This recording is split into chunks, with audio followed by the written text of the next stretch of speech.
So Mso Kids, utaongea na mimi? Talk to me. I'll clear with this interview. Yes. Hi, Hi Mso, how are you? I'm fine. I'm Yes. Zipporah. Yes, Zipporah. I've been looking for a job.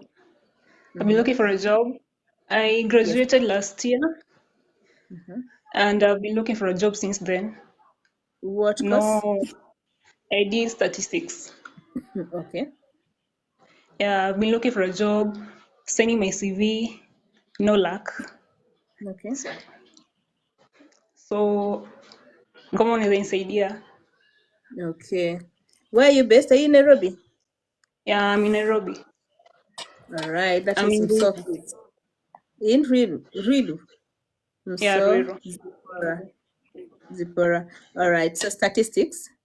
Yeah, I did statistics. Share your CV with me. No, not your CV.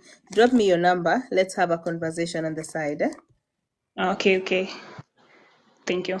All right. Thank you. Thank you for waiting.